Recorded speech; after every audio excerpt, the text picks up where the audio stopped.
I've got 5 easy upgrades to your favorite Easter sides. We're gonna start today with creamy, cheesy ham and potato casserole. Because look, you got your ham and your potatoes in one dish. Maybe no one wants to stand over there and slice the ham. That's why my mission today was to keep it easy. Now we usually get the honey-baked spiral ham.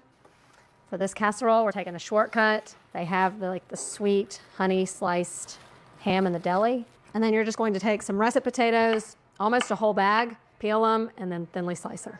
So that's the extent of the prep, and we just have to make the creamy sauce. What I love about this casserole is that it's full of pantry staples. We're not using any canned items here, no cream of in this casserole. So you can keep it really affordable. All you have to buy is the ham, the potatoes, most everything else you have on hand. So I'm gonna start by melting butter. We're making our own cream of, and then I'll add in some onions and just cook them until they're soft. Once those are soft, add in a little flour. You know the drill, this is nothing new here. Cook the flour for about a minute and then go in with your liquid. For the liquid, I've got a combination of heavy cream and milk. So this is gonna be really rich, but it's a holiday. So I'm gonna bring this up to a simmer and then we'll add our seasonings. The seasonings are pretty classic. We've got some cayenne pepper, a little nutmeg, and then salt and pepper, and then I'll finish it off with a little Worcestershire and fresh thyme. I'm gonna give it a taste to really check the salt level. You know, potatoes are gonna suck up a lot of salt, so don't be scared to flavor your food.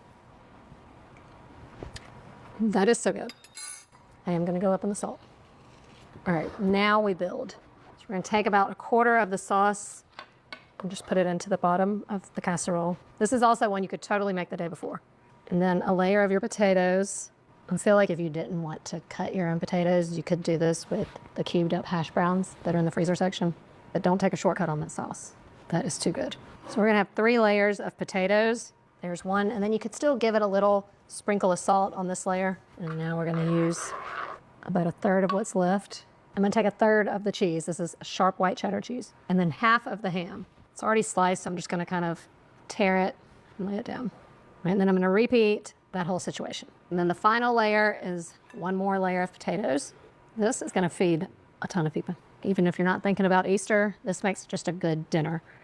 1-pan dinner. You've got your meat and potatoes all in one dish. And this is a Chef John recipe, so you know it's gonna be good. I had to add a little more heavy cream to the sauce because I wanna have plenty to put on top. If you find yourself a little short, you could just add in a little more heavy cream. And then the final bit of cheese. You could do this part ahead of time. Keep it covered and then bake it when you're ready. This goes in now, 350 degrees for about an hour and a half. Something this sinful shouldn't be allowed on Easter. Look at that. Now here's the deal. You can see it's really saucy around the edges. That's gonna reabsorb into those potatoes and make this the creamiest, best casserole ever. You just have to let it sit. So it's perfect if you're entertaining with this one because you can pull it out right when people get there because you know you're gonna talk for a little bit. The longer this sits, the better, and it will retain its heat. So at least 20 minutes or so, don't touch it. I mean, if Easter had a casserole, this is it. You can taste the richness right there. All right, I can't wait any longer. Creamy ham and cheese and potato. The first taste of Easter.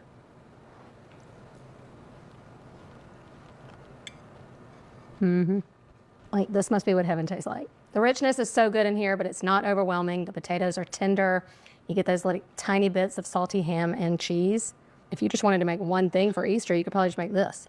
Maybe a salad to go with it. I mean, we started off so good, it's gonna be hard to beat this one. But I'll try. As promised, a new take on a familiar favorite when it comes to Easter casseroles. I bet you have some form of green bean on your table, but do you have the Italian green beans and artichoke casserole?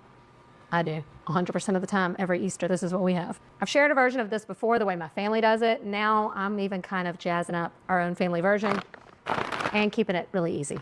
We usually use canned green beans for this, but I just love these frozen ones. And I've been cooking frozen ones in the oven lately as an easy side for my family, and they turn out perfect every time. I feel like I can combine that method with the old family recipe and make something delicious. And then I'm doing a bag of frozen artichoke hearts. You could also do 2 cans drained. All this is still frozen, kind of partially thawed a little bit, so it is gonna give off some moisture as it cooks. To that, a whole bunch of grated Parmesan cheese, some garlic powder, salt and pepper. So the flavor here is that of stuffed artichokes, the Italian stuffed artichokes, where you have lots of Parmesan cheese, lots of garlic, oh, and breadcrumbs. Gotta get the breadcrumbs. All right, and then you wanna moisten everything that's in here with a good bit of olive oil, and you wanna use the extra virgin olive oil here. And once everything is just kind of evenly coated, you're good to go. There's really no way to really screw it up, okay? Then pile it into your casserole dish. I wanna get a bigger dish. Sorry, friends. There's really no way to really screw it up. Okay, that's more like it. Now, I saw another recipe that had you top it with mozzarella cheese. I'm gonna let this get going and decide later if I wanna add cheese. I'm going into the oven, 400 degrees, probably for about an hour, and you wanna stir it maybe every 20 minutes.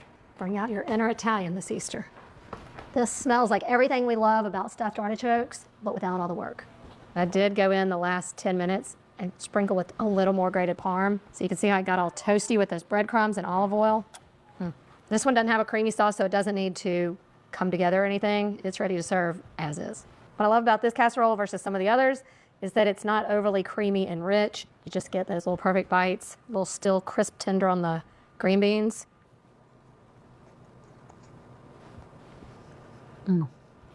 I do love using the frozen green beans versus the canned. You just get more of that veggie bite. The flavor from the breadcrumbs with the cheese, with that extra virgin olive oil. I mean, it's perfection. It may not be like the prettiest one on the table. Don't judge a book by its cover. This right here is the something different you've been looking for.